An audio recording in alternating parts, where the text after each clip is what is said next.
नमस्ते बच्चों, जय हिंद, वंदे मातरम। मैं धनपाल देथलिया और आपका एक बार फिर से स्वागत है मैजिक मैथ्स के इस अमेजिंग सेशन में। और जैसा कि आपने थंबनेल में देखा, आज हमारी परसेंटेज की 7th क्लास है। ठीक है, इससे पहले हम परसेंटेज के ऊपर 6 क्लास ऑलरेडी कर चुके हैं। ठीक है, तो उसमें जिसमें हमने कुछ बेसिक कॉन्सेप्ट सीखे और कुछ बेसिक क्वेश्चन सीखे हैं। ठीक है, तो अभी हम थोड़े से एडवांस लेवल पे अपने क्वेश्चन करेंगे परसेंटेज के। ठीक है, तो आपने अगर पुरानी क्लासेस नहीं देखी है तो आप एक काम करिएगा, डिस्क्रिप्शन में जाइए और वहाँ पर पूरी जितनी 6 क्लास हुई है इस परसेंटेज टॉपिक के ऊपर, उनका सारों का डिस्क्रिप्शन में लिंक दिया हुआ है। तो आप क्लासेस सारी क्लासेस वहाँ से सीक्वेंस में देख सकते हैं। ठीक है, अगर दूसरे टॉपिक्स पे आप पढ़ना चाहते हैं तो दूसरे टॉपिक्स पे, हर टॉपिक्स पे अलग अलग फोल्डर बने हुए हैं प्लेलिस्ट में जाके। तो उस फोल्डर में आप जब क्लासेस देखोगे तो उस फोल्डर में उस टॉपिक की सारी क्लासेस आपको एक सीक्वेंस में मिलेगी, क्योंकि सीक्वेंस में पढ़ना एक बहुत अच्छा होता है, तभी अच्छा माइंड में स्टोर होते हैं कॉन्सेप्ट, जब हम कॉन्सेप्ट को सीक्वेंस में पढ़ते हैं। तो उस हिसाब से मैं पढ़ाता हूँ, इस हिसाब से मैंने सीक्वेंस बनाया है यूट्यूब चैनल पर, जो कि आपको यूट्यूब पे कहीं नहीं मिलता है। एक जो सीक्वेंस मिलता है आपको कहीं पेड कोर्स में मिलता है, लेकिन मैं ये सीक्वेंस आपके लिए लेके आया हूँ पूरा यूट्यूब पर। ठीक है, तो आप प्ले लिस्ट में जाइए, वहाँ से एक सीक्वेंस से पढ़िए। और जो फर्स्ट के 2 इंपॉर्टेंट वीडियो है उसमें मैंने पूरा मैथ्स का सीक्वेंस बताया है कि आपको किस सीक्वेंस में मैथ्स को पढ़ना चाहिए, कौन से चैप्टर सीक्वेंस में आते हैं, दोनों एडवांस मैथ्स और अरिथमेटिक दोनों पार्ट के। तो आप वहां से उसको सीक्वेंस देख सकते हैं और उसी सीक्वेंस में अपना क्लासेस पढ़ा रहा हूं, तो आप वहां से उसको पढ़ सकते हैं। ठीक है, दूसरा एक 4D सीरीज स्टार्ट की है, 4D सीरीज यानी कि डेली डोज बाय धनपाल देथलिया। और ये एक ऐसी सीरीज जिसमें इंपॉर्टेंट क्वेश्चन का डोज आपके लिए डेली लेके आता हूँ। ठीक है, दोपहर को 12 बजे एक इंपॉर्टेंट क्वेश्चन यानी कि PYQ प्रीवियस ईयर क्वेश्चन से लेके आता हूँ आपके लिए, छांट के क्वेश्चन पेपर से ढूंढ के लाता हूँ, या फिर उनके कॉन्सेप्ट पे कोई क्वेश्चन अपने हिसाब से मैं बना के ले आता हूँ आपके लिए। और 5-6 मिनट का सेशन होता है जिसमें instant solution with logic, tricks और कॉन्सेप्ट के साथ आपको बताता हूँ। ठीक है, तो वो आपके लिए बहुत जरूरी है, क्योंकि एक क्वेश्चन आप डेली करते हो तो आपका मैथ्स बेस अच्छा हो जाता है, वहां से हर क्वेश्चन आपको समझ में आने लग जाता है। ठीक है, तो अगर आपने चैनल को सब्सक्राइब नहीं किया तो चैनल को सब्सक्राइब कर लीजिए, सेशन को अभी तक लाइक नहीं किया तो सेशन को लाइक कर दीजिए और शेयर कर दीजिए अपने सोशल मीडिया हैंडल्स पर। ठीक है, तो अभी हम बिना देर के स्टार्ट करेंगे। अगर परसेंटेज की मैं बात करता हूं तो हमारी टोटल 6 क्लास हुई है, आज ये 7वीं क्लास है। और अगर क्वेश्चन नंबर की बात करते हैं तो क्वेश्चन नंबर एक सीक्वेंस से चल रहा है, तो 37 तक क्वेश्चन हमारे पिछली क्लास तक हो चुके हैं। तो अभी हम 38 क्वेश्चन से स्टार्ट करेंगे। ठीक है, तो थोड़े से आज हम अच्छे क्वेश्चन करेंगे। ठीक है, तो आइए हम बिना देर किए स्टार्ट करते हैं आज का क्वेश्चन। ठीक है, देखो 38 क्वेश्चन क्या है। क्वेश्चन जो 38 नंबर आप देख रहे हो ये बहुत ईजी है। आप अगर थोड़ा सा इसमें दिमाग लगाएं तो आप इसको बिना पेन उठाए इसको कैलकुलेट कर सकते हैं, बता सकते हैं। ठीक है, तो देखो यहाँ पर क्या है कि किसी प्रतियोगी को एक परीक्षा में 35% अंक प्राप्त होते हैं और वो 25 अंकों से असफल हो जाता है, लेकिन दूसरे प्रतियोगी को 45% अंक प्राप्त होते हैं और वो उसे उत्तीर्णांक से 25 अंक अधिक प्राप्त होते हैं। तो उत्तीर्णांक का प्रतिशत क्या है? ठीक है, a candidate who gets 35% marks in an examination fails by 25 marks, but another candidate who gets 45% marks get 25 marks more than the pass mark. The percentage of pass mark is, ठीक है, तो यहाँ पर क्या है क्वेश्चन कि कोई competitive exam हुई जिसमें एक परीक्षा में बैठे जो कैंडिडेट है उसको क्या मिला, उसको 35% अंक आए, 35% मार्क मिले, लेकिन उसको 25 नंबर से फेल हो गया। ठीक है, यानी कि पास मार्क्स में उसको 25 नंबर घट गए। लेकिन जो दूसरा प्रतियोगी था उसको 45% अंक प्राप्त हुए और वो जो उत्तीर्ण अंक यानी कि पासिंग मार्क से 25% 25 नंबर अधिक लेके आया। तो उसका हमको यहाँ पर बताना है कि उसका प्रतिशत कितने प्रतिशत में इस एग्जाम में पास होते हैं। ठीक है, तो पासिंग मार्क इस एग्जाम का कितना था, उसका परसेंटेज कितना था, ये परसेंटेज हमसे पूछा गया है। ठीक है, तो देखो कैसे करेंगे इसको। समझ लो ये है 2 कैंडिडेट। ठीक है, ये A और ये B 2 कैंडिडेट है। ठीक है, इसको मिला 45% मार्क, पहले को मिला 35%। ठीक है, पहले को मिला 35%, दूसरे को मिला 45%। ठीक है, लेकिन ये क्या हुआ, ये 25 नंबर से फेल हो गया, लेकिन मतलब -25। ठीक है, इसको 25 नंबर घट गए पासिंग मार्क में, और इसको कितने हुए, इसको +25 आए। ठीक है, इसको प्लस 25 आए, यानी कि इसको 25 आए पासिंग मार्क से ज्यादा और इसको पासिंग मार्क से 25 कम आए। ठीक है, तो आपको करना क्या है, देखो इन दोनों का डिफरेंस निकालो परसेंटेज का, और इन दोनों का डिफरेंस निकालो। ठीक है, तो परसेंटेज का डिफरेंस कितना है, परसेंटेज का डिफरेंस है 35 और 45, यानी कि 10%।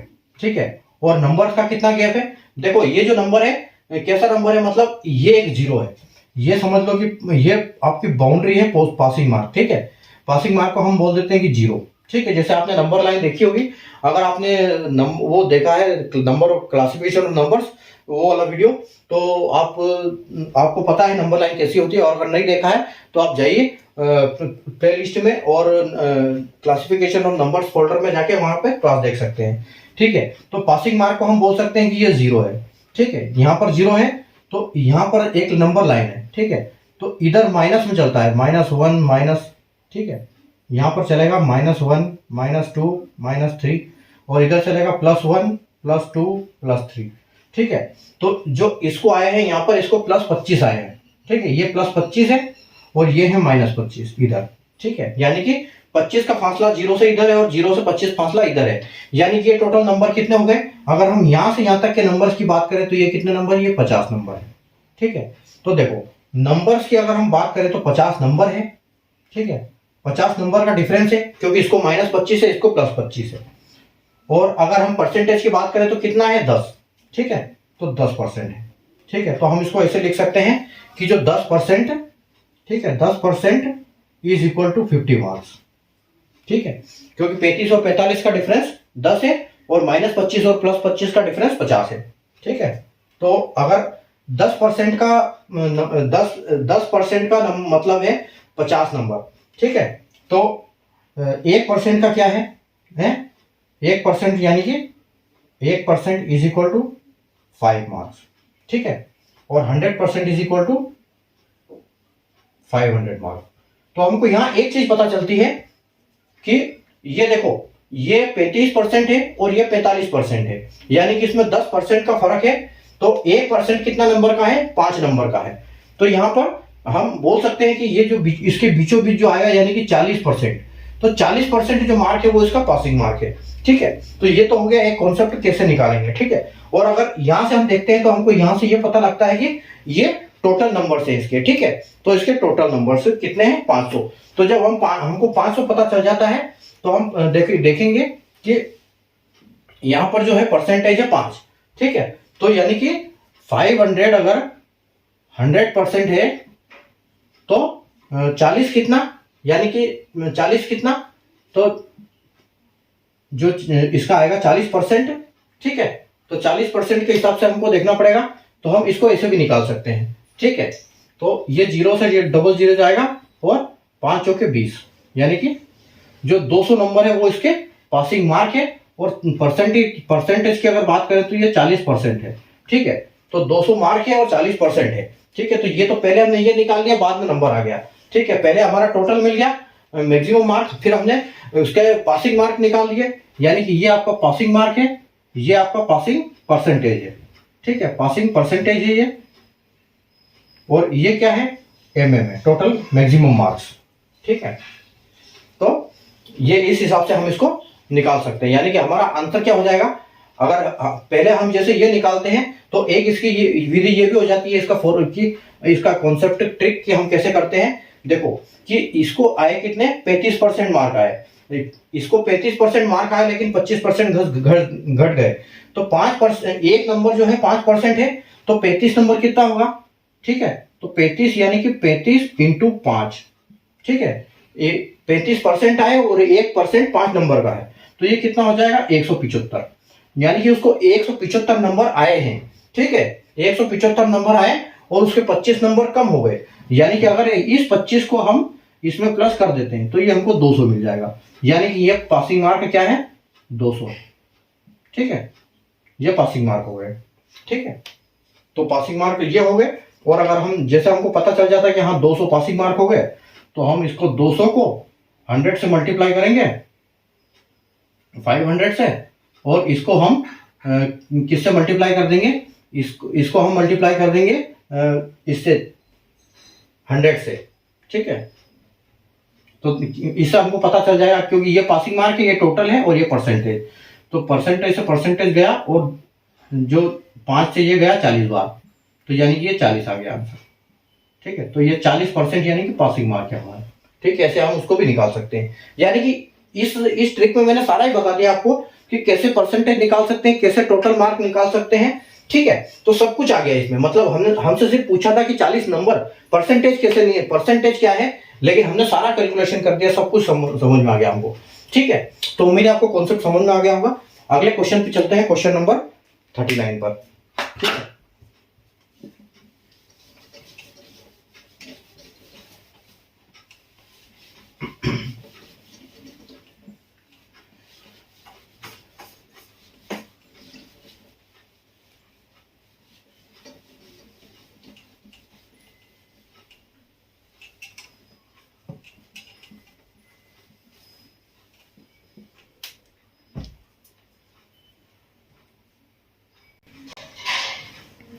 आइए क्वेश्चन नंबर 39। क्वेश्चन नंबर 39 क्या है कि दो विद्यार्थी एक परीक्षा में शामिल होते हैं। एक छात्र को दूसरे से 8 अंक अधिक प्राप्त होते हैं और उसके अंक दोनों के अंकों के योग का 55% है, तो दोनों का प्राप्तांक ज्ञात करें। ठीक है, 2 student appeared in an examination, one of them secured 8 marks more than the other and his marks were 55% of the sum of their marks. Find the marks obtained by both of them. देखो, सबसे बड़ा खेल है question को पढ़कर समझने का। अगर क्वेश्चन आपने पढ़ लिया और समझ लिया कि क्वेश्चन कहना क्या चाह रहा है, तो आंसर करना 50% तो वहीं से समझ लोगे, आपका आंसर सही हो ही जाता है। ठीक है, देखो यहाँ पर क्या बोल रहा है कि 55% का, दोनों का योग का 55% है। ठीक है, और उसका जो डिफरेंस है वो क्या है, 8 है, यानी कि 8 अंक अधिक। जहां अधिक मोर लेस ये वाली चीज दिखे ना आपको, तो आप ये समझ लो कि ये डिफरेंस की बात कर रहे हैं। ठीक है, तो ये क्या है कि एक छात्र को दूसरे, यानी कि एक छात्र ए है, ठीक है, समझ लो ए है, दूसरा बी है। ठीक है, और एक को 55% मिले हैं, तो दूसरे को देखो, परसेंटेज कभी भी दोनों का योग का परसेंटेज बोल रहा है, यानी कि उसका दोनों का योग का तो 100% परसेंटेज तो अपने आप में 100 होता है। तो यानी कि इन दोनों का योग क्या है, 100% मार्क्स है। दोनों की जो प्राप्तांक की बात कर रहे हैं ये।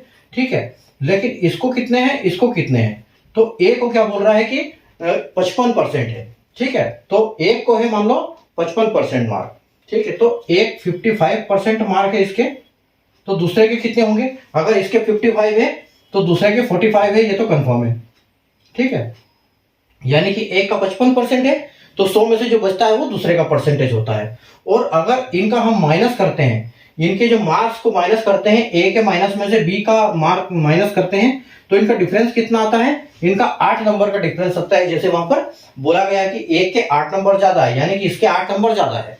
अगर इसके नंबर में से इसके नंबर घटा दिए जाए तो टोटल 8 बचेंगे। ठीक है, तो दोनों 8 बचेंगे।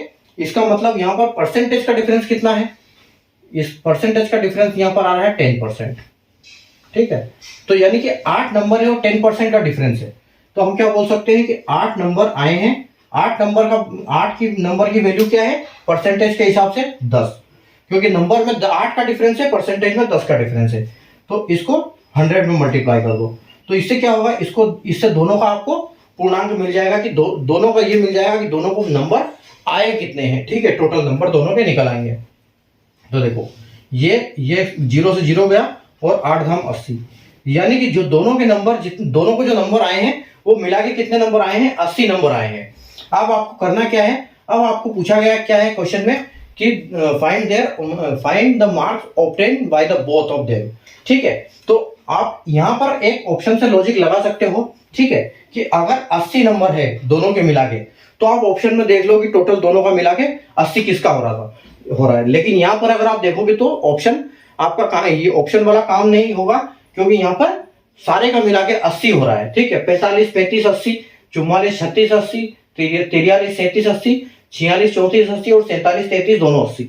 तो यहाँ पर सारे के सारे 80 है, तो यहाँ पर आपको ऑप्शन वाला काम नहीं करेगा। अगर आपको कहीं ऐसा लगता है कि हाँ ये हो जाता है, तो वहां पर आप उसको यूज कर सकते हो, इसलिए मैंने बताई है ट्रिक। अब यहाँ तो हमको क्या है, इनके मार्क्स निकालने पड़ेंगे, यानी कि 80 मार्क है ठीक है। 80 मार्क है, 80 मार्क का 100% करोगे तो 55% कितना, ठीक है 55 कितना, तो ये निकल आएगा ए का मार्क्स, और बी का अगर निकालोगे तो 80 में से 100 डिवाइड करोगे तो आपको 45 कितना। बस आपको इन दोनों को सोल्व कर लो, आपको आंसर मिल जाएगा, ठीक है। तो देखो 80 ये गया, 0 से ये 0 दोनों गए, ठीक है। ये गया 4 बार और ये गया 5 बार, ये गया 4 बार और ये गया 5 बार, ये 5 से गया 9 बार और ये 5 से गया 11 बार।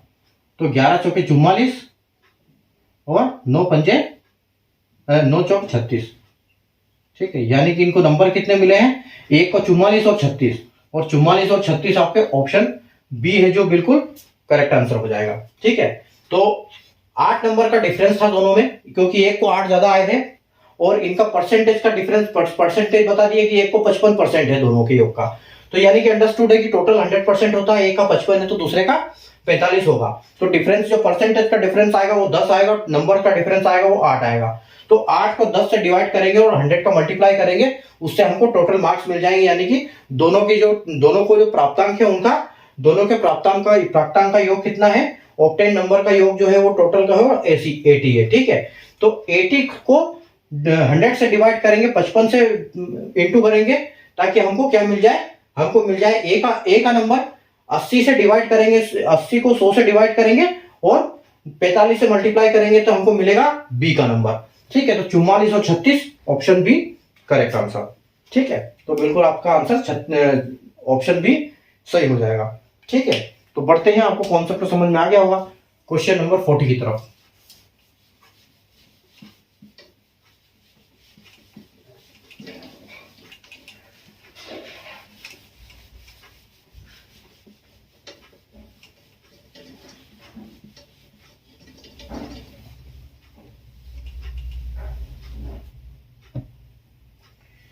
Question number 40,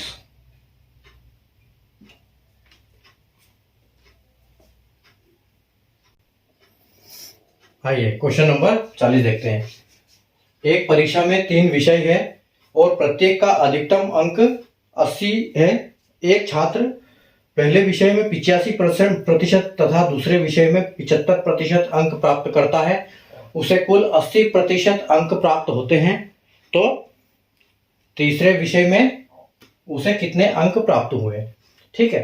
in an examination there are 3 subjects of 80 marks each. A student secured 85% marks in first subject, 75 marks in second subject. He secured 80% marks in aggregate. So find the marks obtained by him in third subject. ठीक है, देखो यहाँ पर एक चीज है कि यहाँ पर 3 विषय है और 80 मार्क के सारे विषय है, ठीक है। तो यहाँ पर क्या हो गया, 80 इंटू 3 हो गया, तो 8 किया 240, यानी कि 240 तो जो है ये क्या है, मैक्सिमम मार्क है, ठीक है। अब मैक्सिमम मार्क है और इसको एग्रीगेट, इस बच्चे को एग्रीगेट लिए हैं इसने कितने, 80, ठीक है। तो 240 का 80% कितना होगा, तो 240 इंटू 100 इंटू 80, ठीक है। तो 80% इसको मार्क टोटल आए हैं। तो देखो 0 से ये 0 गया, इस 0 से ये 0 गया, और 24 इंटू 8, ठीक है। तो 24 इंटू 8 कितना होता है, 24 इंटू 8 होता है 192, ठीक है। तो 100 मतलब इसको टोटल आए हैं कितने, 192, ठीक है। 192 आए हैं इसको 240 में से, ठीक है। इसको ये नंबर एग्रीगेट लेके आया है। अब बात क्या हो रही है कि उसको पहले विषय में 75%, अगर हम प्रतिशत की बात करें तो पहले विषय में 75%, दूसरे विषय में इसको आए 75%, ठीक है। तो तीसरे विषय में हमसे पूछा गया है और इसको जो टोटल आए हैं एग्रीगेट, ठीक है, टोटल एग्रीगेट बोल रहे हैं कि इसको 80% है, ठीक है। तो आप ये देखो, तो अगर एग्रीगेट 80% है तो हमको पता है कि तीनों मतलब एवरेज, ये एक एवरेज है ना, ये एक एवरेज है 80%। तो अगर हम इस 80 का 85 का जो 5 है वो इसको दे देते हैं तो यहां भी 80 हो जाता है और यहां भी 80 हो जाता है, ठीक है।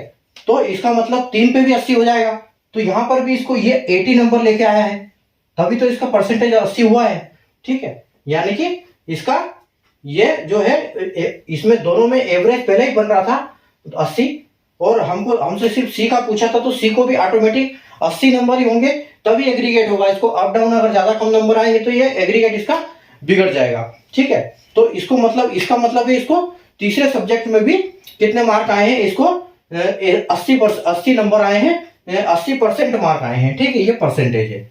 ठीक है, पहले में 85 आए थे, दूसरे में 75 आए, तो तीसरे में भी इसको 80 आए, क्योंकि ये दोनों आपस में अपना एवरेज मेंटेन करके चल रहे हैं, पहला और दूसरा सब्जेक्ट। 80 और 85 को 2 से डिवाइड करोगे तो 80 आएगा, तो तीसरे में ऑटोमेटिक 80 आ जाएगा। अब इन्होंने पूछा क्या है कि मार्क्स ऑब्टेन्ड बाय हिम। ठीक है, तो देखो अगर उसको 80 नंबर आए हैं, ठीक है 80 नंबर आए हैं, और अगर 80 को हम 80 का परसेंटेज निकालेंगे कितना, क्योंकि 80 नंबर का टोटल मार्क है और 100% से निकालेंगे और 80 नंबर उसको आए हैं, तो देखो कितना होगा ये 1 0 से 1 0, ये से 1 0 से 1 0, और 8 64, यानी कि 64 जो नंबर है उसको तीसरे सब्जेक्ट में आए हैं, और ये हमारा फाइनल आंसर होगा, क्योंकि 64 हमारा ऑप्शन बी भी है, और उसका एग्रीगेट जो हो रहा है यहाँ एग्रीगेट भी सेट हो रहा है।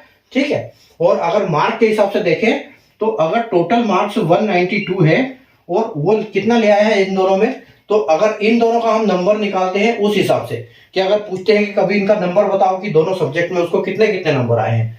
ठीक है, तो नंबर आए हैं तो पहले सब्जेक्ट का क्या करेंगे हम, पहले सब्जेक्ट का 80 डिवाइड बाय 100 इंटू 85, ठीक है, इंटू 85 हो जाएगा। ठीक है, और इसका कैसे निकालेंगे, 80 डिवाइड बाय 100 इंटू 75, तो इनका नंबर आ जाएगा यहाँ से। ठीक है, यानी कि ये 1 0 से ये 1 0 गया। ठीक है, और आपका कैलकुलेशन हो जाएगा 10 से 8 64, 64 और 4, यानी कि 68 डिवाइड बाय 10, तो 68 मतलब इसको इसमें आए हैं 68 नंबर। ठीक है, इसमें आ गए इसको 68 नंबर, और इसमें कितने आ गए इसको, ये 1 0 से 1 0 गया। ठीक है, और यानी कि 64 में 4 कम, तो इसमें इसको आ गए कितने नंबर, 60 नंबर। ठीक है, 75 यानी कि 60 नंबर आ गए इसको। ठीक है, तो ये आपका यहां से आंसर हो जाएगा। ठीक है,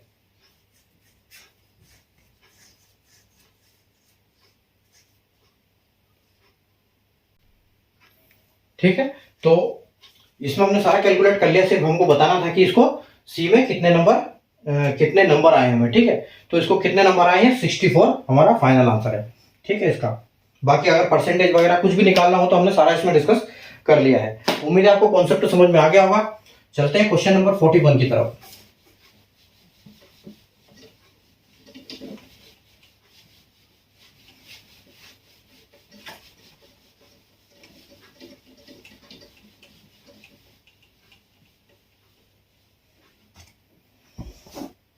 क्वेश्चन नंबर 41,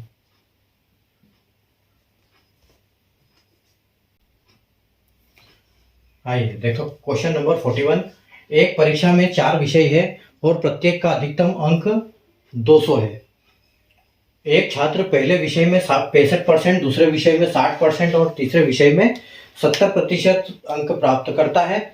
उसे कुल 70% अंक प्राप्त होते हैं, तो चौथे विषय में उसे कितने प्रतिशत अंक प्राप्त हुए हैं।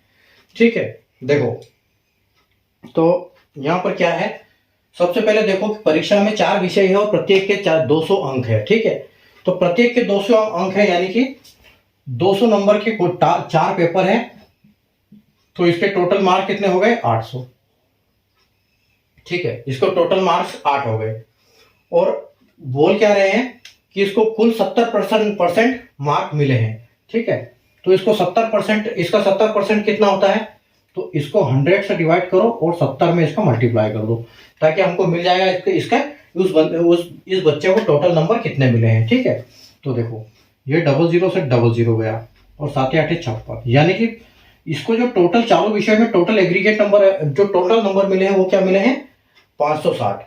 ठीक है, तो 560 मिले हैं, तो यानी कि इसको पहले विषय में कितने मिल गए? 65। ठीक है, दूसरे विषय में मिल गए इसको 60, और तीसरे विषय में मिल गए इसको, तीसरे में निकालने हैं, तीसरे विषय में मिल गए 70।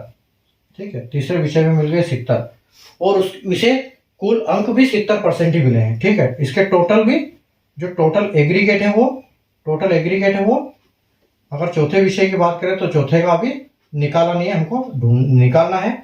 और अगर टोटल की बात करें हम, तो टोटल जो इसका एग्रीगेट है वो 70% है। ठीक है, तो यानी कि हम इसका ये देख सकते हैं कि यहां से इसको 200 अंक में से एक में से 65 मिले हैं, एक में से 60 मिले हैं, एक में से 70 मिले हैं। ठीक है, इसको सब में 70 नंबर आने थे, तभी इसका ये एवरेज बनेगा। ठीक है, तो आप 70 का एवरेज निकाल लो। ये तो इसका 70 का एवरेज है, यानी कि इसको इतने मिले हैं। ठीक है, तो 560 है, 560 नंबर इसको टोटल मिले हैं। ठीक है, तो ये तो ये इसके नंबर हो गए। उसके बाद हम देखते हैं कि उसके 70% के हिसाब से जो टोटल नंबर उसके बनते हैं वो कितने बनते हैं। ठीक है, तो उसके नंबर देखो, इसके नंबर टोटल होते कितने हैं? ये 800, ये तो 70 के 560 हो गए। ठीक है, 70 नंबर है आए हैं उसको। ठीक है, तो 800 विषय है और 70 उसको आए हैं, यानी कि 560 नंबर उसको टोटल आए हैं। ठीक है, 560 नंबर उसको टोटल आ गए। ठीक है, और अगर हम परसेंटेज की बात करें तो उसको टोटल परसेंटेज कितने होने चाहिए? टोटल तो 70% है, लेकिन अगर चारों विषय के हम परसेंटेज उसको अगर मल्टीप्लाई करते हैं तो कितने होते हैं उसके? 4 सब्जेक्ट के अगर 70 उसका एवरेज है और 4 सब्जेक्ट में मिले हैं तो कितने उसको? तो 7 चौके 28, यानी कि 280% उसको टोटल नंबर आए हैं। ठीक है, 280% आए हैं, और इसमें ये नंबर कितने हो गए? तो ये कितने हो गए? 70, 60, तो 7 और 6 13 और 6 13 और 60 कितना हुए? 130 और 60 90 और 95, यानी कि इसको कितने नंबर? 195 नंबर इन तीन सब्जेक्ट में कवर हो गए।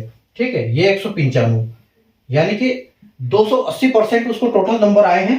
ठीक है, 7 विषय में 70% के हिसाब से 4 विषय में 280% नंबर आए हैं, और यहाँ पर हमको 65, 60 और 70 यानी कि 195 नंबर उसको 3 सब्जेक्ट में उसने कवर कर लिए। तो अगर हम इसमें से माइनस करेंगे तो हमको क्या निकल जाएगा? जो परसेंटेज है उसका परसेंटेज निकल आएगा कि उसको चौथे सब्जेक्ट में कितने नंबर आए हैं। तो ये 10 में से 5 जाएगा तो 5 बचेगा, और 7 यहाँ 7 बचे हैं, 7 में से 17 में से 9 जाएगा तो कितना बचेगा? 10 11 12 13 14 15 16 17, यानी कि 8, यानी कि उसको 85% मार्क जो इसमें आए हैं। ठीक है, 85% मार्क आए हैं इसमें ये वाले में। ठीक है, तो हमारा आंसर जो है कौन सा हो जाएगा? हमारा ऑप्शन डी जो है वो आंसर हो जाएगा। ठीक है, तो ये तो परसेंटेज की बात हो गई, हमारा आंसर तो आ गया। ठीक है, और अगर हम इसकी बात करें कि इसको ये कितने आए हैं, तो आप सीधा ये निकाल लो यहां से, तो ये पता चल जाएगा क्या इसको टोटल नंबर इतने मिले हैं। ठीक है, तो 500 इतने उसको नंबर बनते हैं उसके इसके हिसाब से। तो उम्मीद है आपको कॉन्सेप्ट समझ में आ गया होगा। ठीक है, ऑप्शन नंबर डी हमारा 85% हमारा आंसर है फाइनल। ठीक है, ऑप्शन डी। तो क्या था कि एक परीक्षा में अधिकतम 4 विषय की परीक्षा है, अधिकतम अंक 200 है एक प्रत्येक विषय में। तो एक छात्र को एक विषय में, पहले विषय में 65 यानी कि 65%, दूसरे में 60%, तीसरे में 70% मिले, यानी कि 195% उसने कवर कर लिया, और 70 × 4 उसको 280 टोटल आने चाहिए थे, तो 3 में उसको 195 आ गए। ठीक है, तो ये वाला जो है ये वाला है। ठीक है, तो यानी कि 7 चौक 28, 280 नंबर लाने थे परसेंटेज के हिसाब से, और 195% इसमें हो गए सब्जेक्ट के हिसाब से, तो बचे उसके 85%, तो यहाँ उसका फाइनल आंसर हो जाएगा। ठीक है, चलो आगे चलते हैं क्वेश्चन नंबर 42 की तरफ।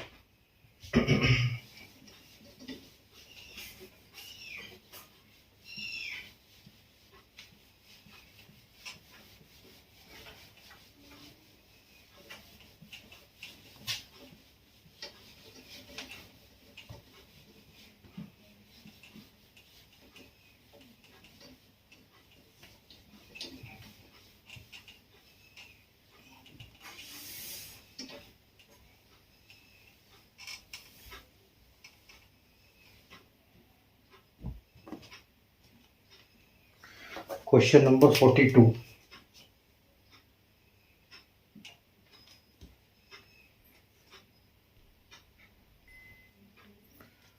Question number 42। प्रथम 4 विषयों में ए को औसतन 65% अंक प्राप्त होते हैं। अगर 5 विषयों में ए को औसतन 70% है तो 5वें विषय का प्रतिशत अंक ज्ञात करें। ठीक है, तो प्रतिशत हमको फाइंड करना है किसका, 5वें विषय का। 5 विषय है, उसमें से 4 का औसत इसका 65 है, और अगर पांचों का हम औसत मिलाते हैं तो 70 है। तो एक का विषय हम एक को प्रतिशत हमको फाइंड करना है। A gets 65 of average marks in first 4 subjects.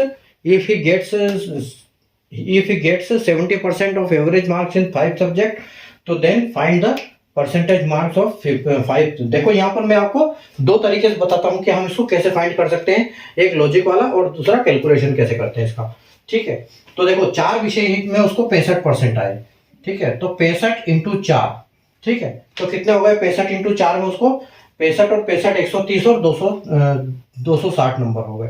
ठीक है, तो 65 के हिसाब से तो उसको 204 हो गए। ठीक है, 4 विषयों में उसको 260 का एवरेज आ रहा है।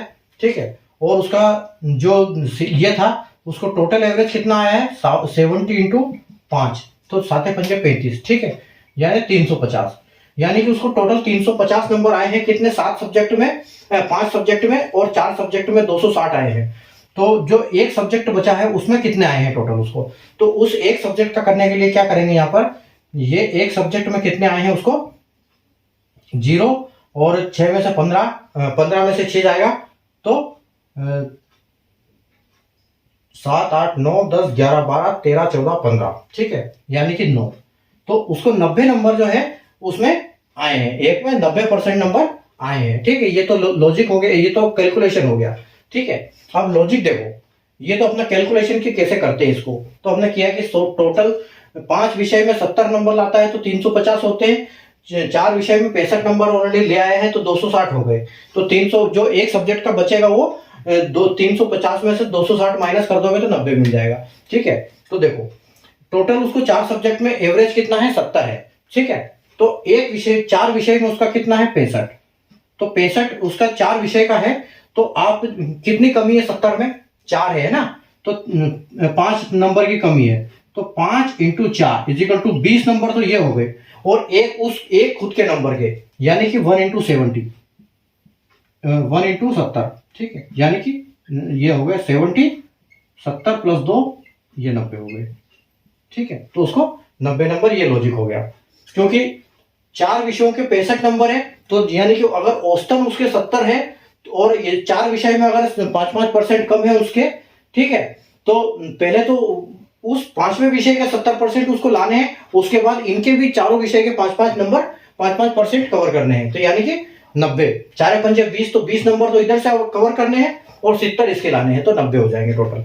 ठीक है, तो आप देख सकते हैं ऑप्शन नंबर बी जो कि बिल्कुल अपना करेक्ट आंसर हो जाएगा। ठीक है, तो ऐसे हम लॉजिक से भी कर सकते हैं और कैलकुलेशन से भी कर सकते हैं बहुत आसानी से। ठीक है, देखते हैं क्वेश्चन नंबर 43।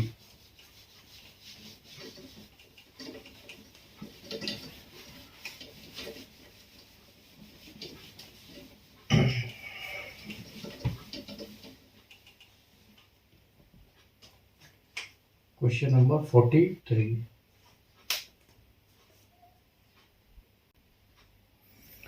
आइए question number 43। In A competitive exam 65% of candidate passed in maths and 55% candidate passed in reasoning. If 35% candidate passed in both subjects, then find the percentage of candidate failed in both subject. ठीक है, एक प्रतिस्पर्धा परीक्षा में 65% छात्र गणित में सफल होते हैं तथा 55% छात्र रीजनिंग में सफल होते हैं। यदि 35% छात्र दोनों विषयों में सफल होते हैं तो दोनों विषयों में कितने प्रतिशत छात्र असफल हुए। देखो यहाँ पर हम दो तरीके से सीखेंगे इनको। एक तो हम सीखते हैं पहले वेन डायग्राम से। ठीक है, देखो एक तो ये सब्जेक्ट है, एक ये सब्जेक्ट है।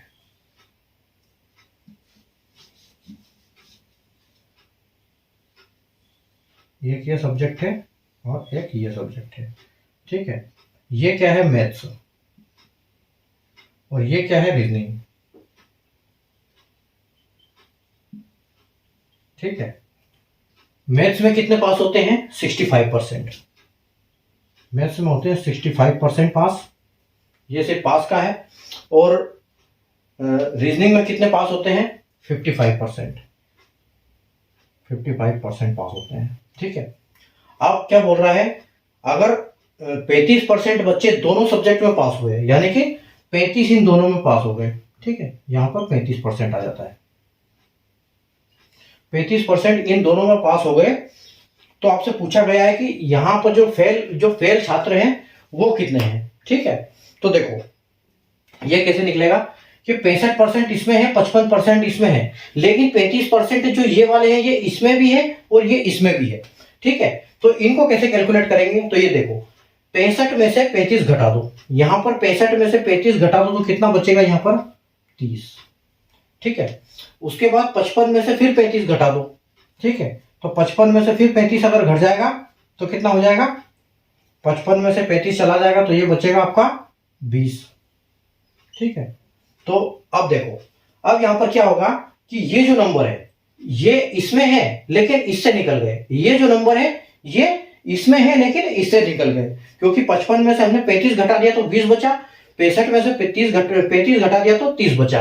अब आप क्या करो, इन तीनों को कैलकुलेट कर लो। तो देखो 30 और 30 60 और 65, 65 और 20 85, ठीक है। यानी कि क्या बोल रहा है कि 85% जो बच्चे हैं वो क्या हुए? वो टोटल पास हुए हैं। ये पास हुए हैं कितने? चाहे वो एक सब्जेक्ट में हो चाहे वो दोनों सब्जेक्ट में हो, ये पूरे पास है। तो अब आंसर हमसे पूछा ये है कि ऐसे कितने परसेंटेज है जितने दोनों विषयों में फेल हो गए, इन बहुत सब्जेक्ट फेल हो गए। तो यानी कि जो 100% का अगर 85% इनमें चला गया कि एक विषय में भी पास हो गया चाहे दो में हो गया, तो जो हमारे पास दोनों विषय में फेल वाले बच्चे बचे वो कितने बचे? वो बचे 15%, ठीक है। 15% जो है वो बचे हैं फेल्ड, ठीक है। ऑप्शन नंबर बी जो है बिल्कुल करेक्ट आंसर है, ठीक है। तो देखो ये तो हो गया अपना वेन डायग्राम वाला मेथड, ठीक है, कि दो डायग्राम बनेंगे, तो एक की तरफ 65 एक की तरफ 55, ठीक है। बीच में जहां दोनों इकट्ठे होंगे ओवरलैप हो रहे हैं जो डायग्राम, वो आएगा जो दोनों में पास हुए, ठीक है, पास हुए। अब इसमें एक चीज ध्यान रखने वाली बात है, चलो वो आगे वाले में बताऊंगा मैं। और इसमें देखो 65 में से 35 माइनस कर दो, क्योंकि ये सिर्फ एक विषय में है, ये सिर्फ मैथ्स में है, ये सिर्फ रीजनिंग में, और ये जो है ये दोनों में है, ठीक है। तो ये 30 और 35 65 और 20 85, यानी 85% जो बच्चे हैं वो पास हुए हैं, वो चाहे एक में पास हुए चाहे दो सब्जेक्ट में पास हुए, टोटल पास है। और ये जो दोनों विषय में फेल है ये कितने हैं? 100 में से 85 चला जाएगा तो 15%, ठीक है। ये तो हो गया अपना वेन डायग्राम। अब देखो, अब यहां पर मैथ्स का कितना परसेंट है?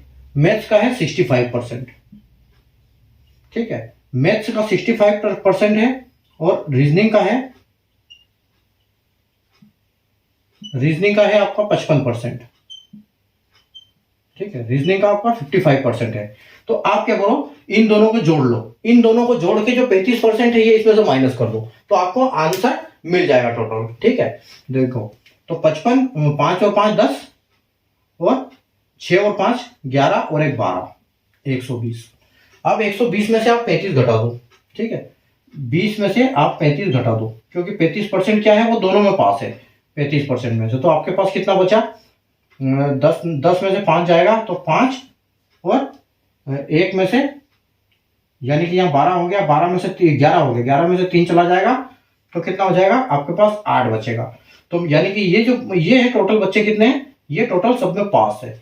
अब ये 100 में से माइनस कर दो, 100% में से 85 माइनस कर दोगे तो आपके पास बचेगा 15%, जो कि आपका आंसर हो जाएगा। तो पहले वो पास करना है, लेकिन एक चीज का ध्यान रखना है, मतलब ये भी पास वाले होने चाहिए, ठीक है, ये भी पास वाले होने चाहिए, और ये वाला जो है ये भी पास होना चाहिए, 35 वाला भी। जब तीनों एक ही कैटेगरी के होंगे तब ये लॉजिक लगेगा, ठीक है। और अगर ऐसी कंडीशन बनती है कि कभी यहां पर हो सकता है यहां फेल दे दे, तो ऐसा क्वेश्चन हम आगे वाले क्वेश्चन में करेंगे कि वो वहां पर हम फिर क्या ट्रिक लगाएंगे, ठीक है। तो उम्मीद है आपको कॉन्सेप्ट समझ में आ गया होगा, ठीक है, कि कैसे किया हमने इसको, कि 65% हमारा कैंडिडेट जो है 65% मैथ्स में पास होते हैं, 55% रीजनिंग में होते हैं और 35% जो होते हैं वो दोनों में पास होते हैं। तो हमसे पूछा है कि जो फेल वाले कैंडिडेट जो दोनों सब्जेक्ट में फेल होते हैं उनका परसेंटेज निकालो। ठीक है, तो दोनों हमने मेथड से निकाला है, वेन डायग्राम से भी और एक इससे भी। तो उम्मीद है आपको समझ में आ गया होगा क्वेश्चन कैसे किया हमने ये सब। आज बढ़िया क्वेश्चन किए थे हमने। ठीक है, थोड़े से हाई लेवल के क्वेश्चन किए पिछली बार से थोड़ा सा अप हो गए हम, और धीरे धीरे आगे बहुत चलते चलते और आगे बढ़ेंगे। और बहुत बड़ा चैप्टर है परसेंटेज। ठीक है, तो पूरा कवर करेंगे, हम अच्छे सीखेंगे ताकि हमको एग्जाम में कोई दिक्कत नहीं आएगी। ठीक है, तो आप बने रहिए चैनल पे और पढ़ते रहिए सीक्वेंस में, जैसे मैं आपको पढ़ा रहा हूँ, जैसे सीक्वेंस मैंने प्लेलिस्ट में बनाई हुई है, फोल्डर्स बनाए हुए हैं, उसी सीक्वेंस में आप पढ़ते रहोगे तो आपको कोई दिक्कत नहीं आएगी, आराम से सब चीज हर क्वेश्चन आपसे बनने लगेगा। ठीक है, तो पढ़ते रहिए और प्रैक्टिस करते रहिए और चैनल को सब्सक्राइब कर लीजिए और 40 सीरीज के क्वेश्चन इंपॉर्टेंट वो भी देखते रहिए साथ में। ठीक है, तो सेशन को लाइक कर देना, शेयर कर देना अगर नहीं किया है तो। और बाकी अपन मिलते हैं कल वापस अगली क्लास में, हमारी 8वीं नंबर क्लास, और क्वेश्चन नंबर 44 से स्टार्ट करेंगे कल हम। ठीक है, तो और बड़े इससे अच्छा क्वेश्चन करेंगे कल हम। ठीक है, तब तक के लिए पढ़ाई करते रहो, मेहनत करते रहो। Good night, take care, bye.